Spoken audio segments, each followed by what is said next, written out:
الحمد لله وكفى وسلام على عباده الذين اصطفى أما بعد فأعوذ بالله من الشيطان الرجيم بسم الله الرحمن الرحيم إنما المؤمنون الذين إذا ذكر الله وجلت قلوبهم وإذا تليت عليهم آياته زادتهم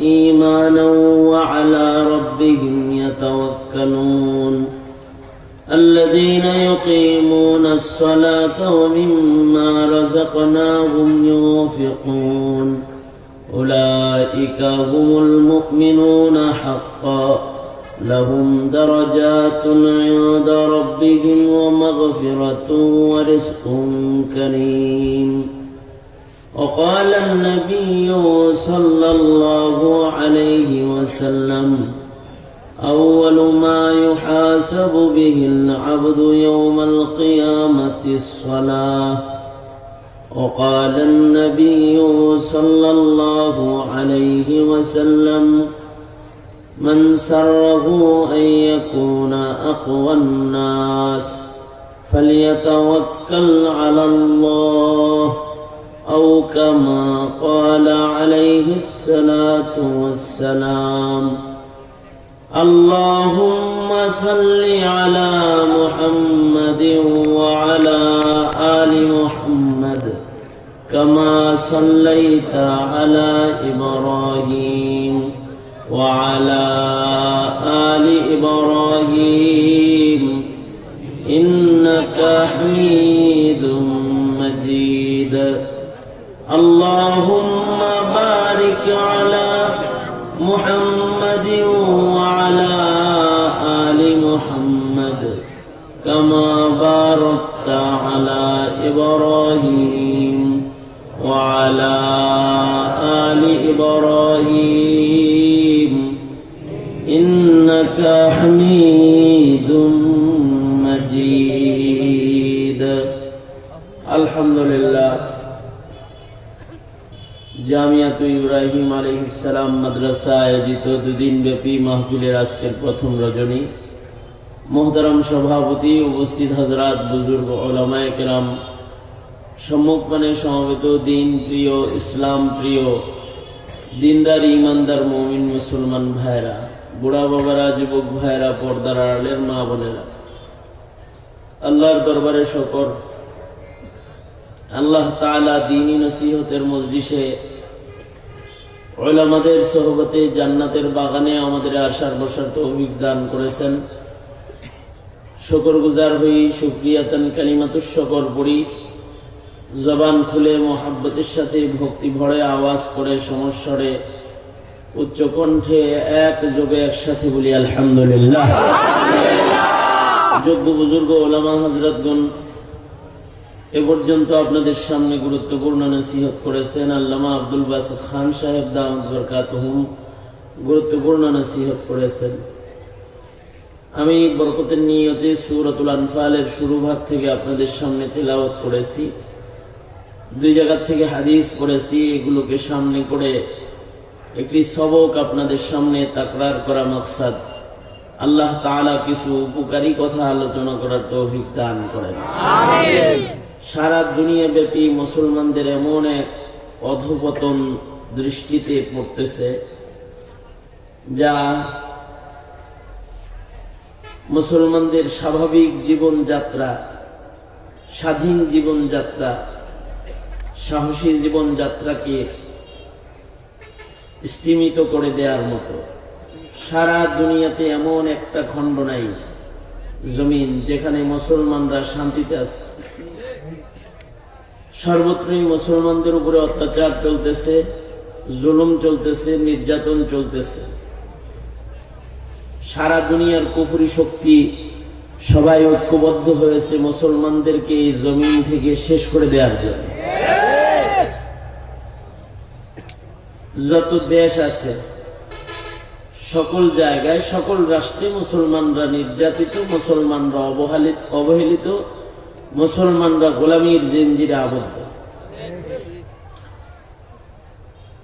এবং এমন অত্যাচার মুসলমানদের উপরে হইতেছে যা জাহিলিয়াতকেও পিছনে ফেলে দিয়েছে।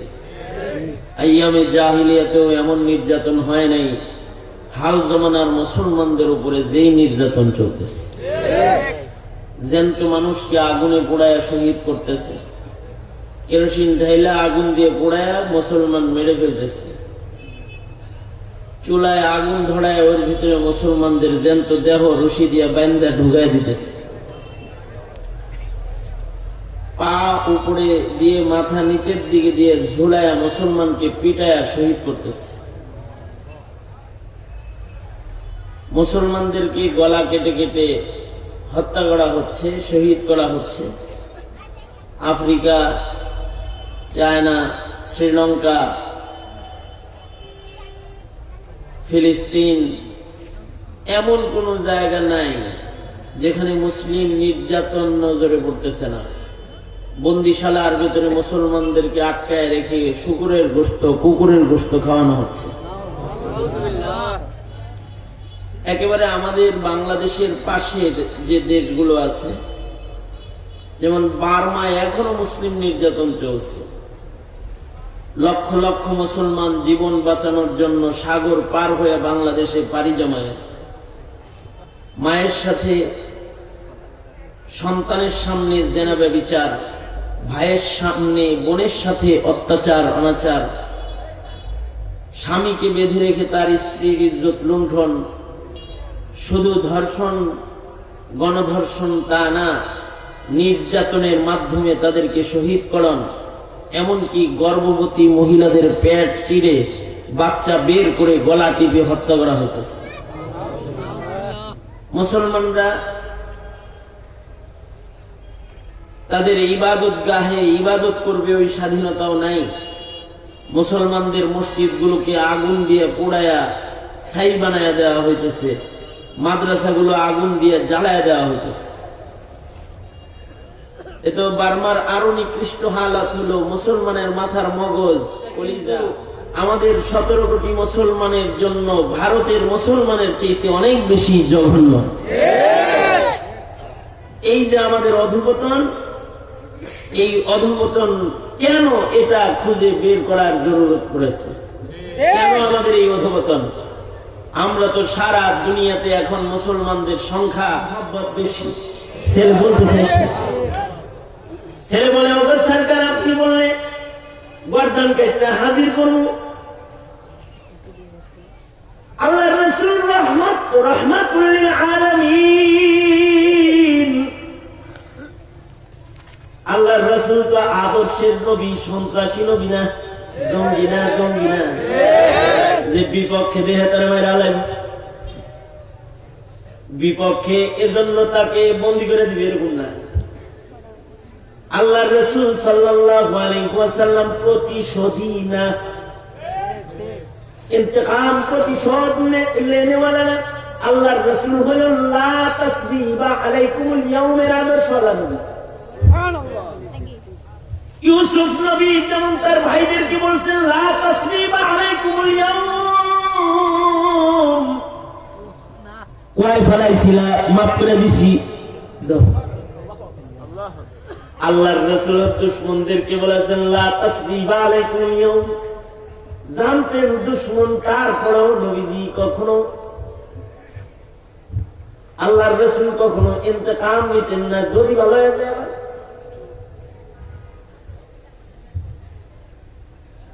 আল্লাহর রাসূল সাল্লাল্লাহু আলাইহি ওয়াসাল্লাম যদি মুনাফিকদের গলা কাটতো ওই সময়,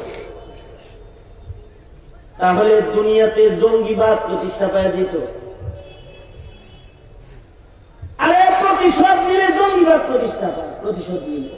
সালাম দিলে জঙ্গিবাদ প্রতিষ্ঠা পায় না। মজায় কয় যে সালাম দিলে জঙ্গি প্রমোট হয়। যত প্রতিশোধ নিবা তত জঙ্গিবাদ প্রতিষ্ঠা হবে। আজকে প্রতিশোধ নিবা, কালকে আরেকজনের বেশে তোমারে দিবে, তারপরে আরেকজনের বেশে প্রতিশোধ নিবে। তো এটা কি? এটা কয় জঙ্গি, এটাকে বলে জঙ্গি পড়া। কথা বলেন না কেন? আওয়াজ করে বলেন না, আওয়াজ করে বলেন না। মনে করেন আজকে আপনি নেতা আছেন, কালকে আরেকজন মনে করেন মেম্বার হলো, হে প্রতিশোধ যদি নেয় তাইলে এই মহল্লায় জঙ্গিবাদ প্রতিষ্ঠা করে। হের গ্রুপ হেরে মারবো, হের গ্রুপ হেরে মারবো, এইটা হলো জঙ্গি।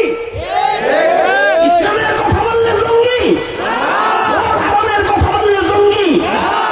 জেনা, ব্যভিচার, ধর্ষণ, নারীদের স্বাধীনতা আর জুলুম বন্ধ করার আওয়াজ করে, এটা জঙ্গিবাদ নয়, এটা আদর্শের আওয়াজ। এটা আদর্শের আওয়াজ। জঙ্গিবাদ হলো মারামারি, কাটাকাটি, অযথা।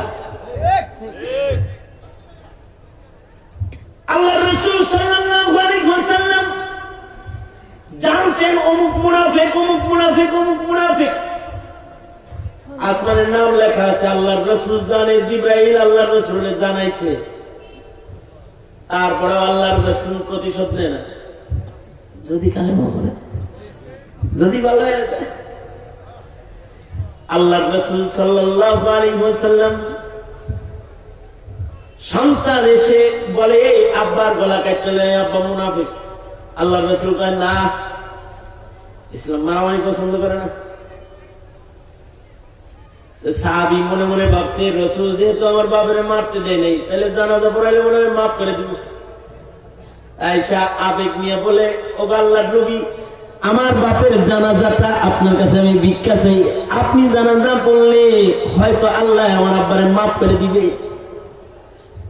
হাবিব কিবরিয়া নবী জানাজা পড়াইছেন, কিন্তু ইমানের গুণ মওজুদ নাই, আল্লাহর খাতায় মুমিন নয়। আল্লাহ তাআলা হুমকি দিয়া বলে, সরকার গো, ধমকি দিয়া বলে, আপনি কিন্তু ভবিষ্যতে কোনদিন আর এমন মুনাফিকের জানাজা পড়বেন না, মুনাফিকদের কবর জিয়ারত করবেন না। যাই না লন অমুক অমুক অমুক অমুক অমুক অমুক মুনাফিক। আল্লাহর রাসূলকে লিস্টে দিয়ে দিয়েছে পুরা।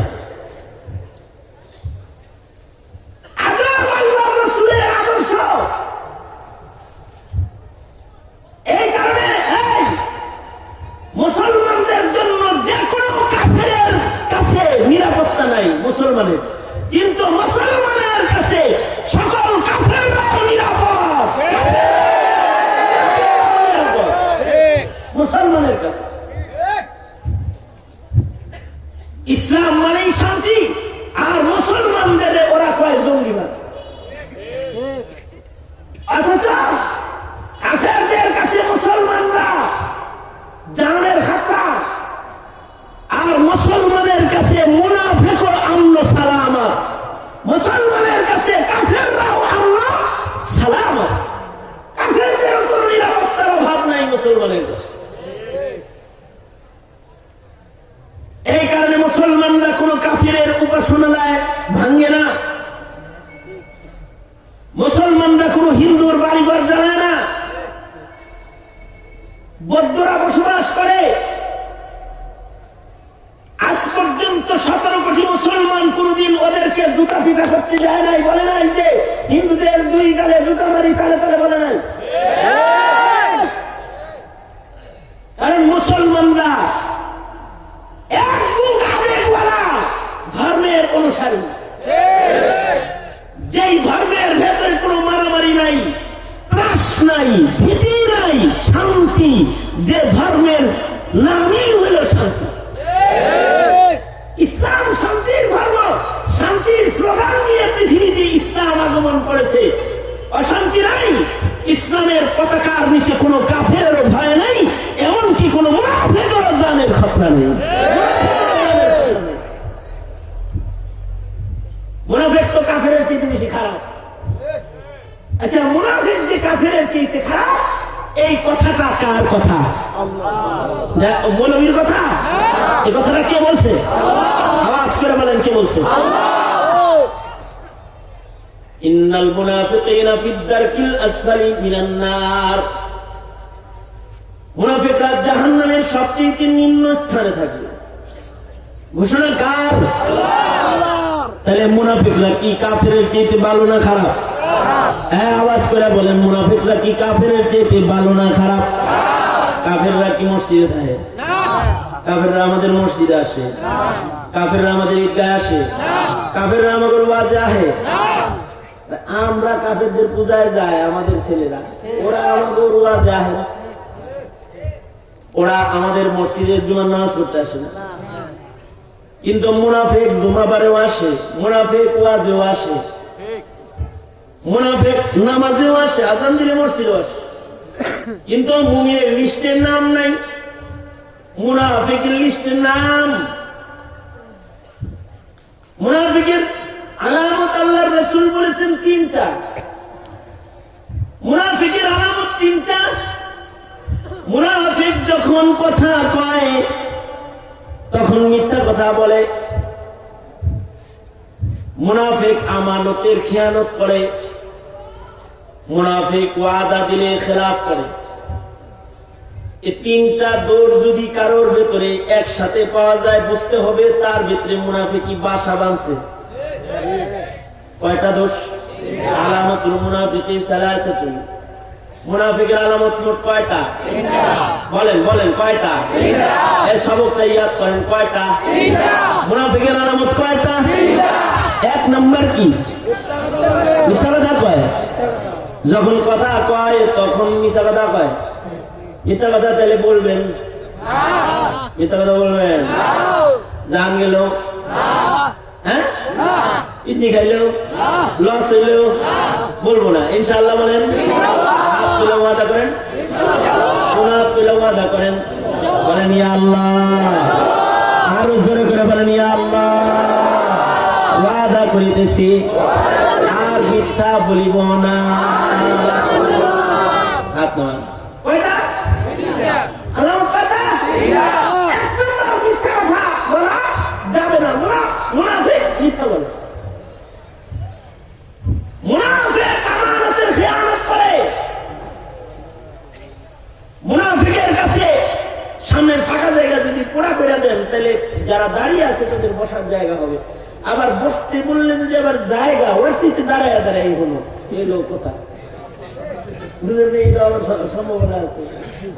বসতে বললে আমার বসতে আমি জায়গা বসতে পারি। আপনারা যার যার সামনে জায়গা আছে, আপনারা একটু সামনে জায়গা পুরা করবেন।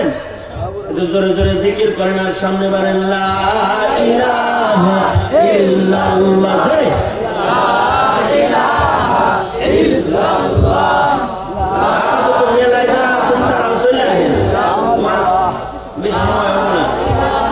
জরুরি কয়েকটা কথা আছে, খুব জরুরি কথাগুলো বলেই শেষ। বেশি করে আসেন, দোয়াটা করেন, ভালো হইব। মহামারীতে ধরবো না, করোনায় ধরবো না, বালা মুসিবত কিছু কমবো। সবাই মিলে দোয়া করলে আল্লাহ শুনবো। কারণ এখানে সবাই গুণাগান না, এক একজন কি আছে? আল্লাহ ফিয়ারা আছে। যাদের বরকতে দোয়া কবুল হয়ে যাবে, দোয়া কবুল হয়ে যাবে, মুসিবত কমে যাবে। ঠিক না? যারা দোকান প্রসারিতে আছেন, যদিও জায়গা নাই মাহফিলে, তারপরেও আহেন। দরকার হয় সামিয়ানা খুলে দিব না, আয়া বলে। প্রথম দিন সবাই তো দ্বিতীয় দিনের আশায় থাকে যে দ্বিতীয় দিন যাম না, শেষ দিন তো ওয়াজটা ভালো হয়, বক্তা ভালো ভালো আহে, তো শেষ দিন যায়। প্রথম দিনে আমি আবার প্রথম দিন বেশি দাওয়াত রাখি। লোক কম হইলে ভালো, ওয়াজ করে সুবিধা, বেশি হইলে কেউ কেউ বেশি হয়। হ্যাঁ, আর এত ভালো ভালো বক্তার ভিডিও ওয়াজও করা যায় না। প্রথম দিন হইলে বেশি একটা আলোচকের ভিড় থাকে না, কিছু কথা কম যায়, ডর ভয় কম থাকে আর কি। জোরে জোরে জিকির করেন লা ইলাহা ইল্লাল্লাহ।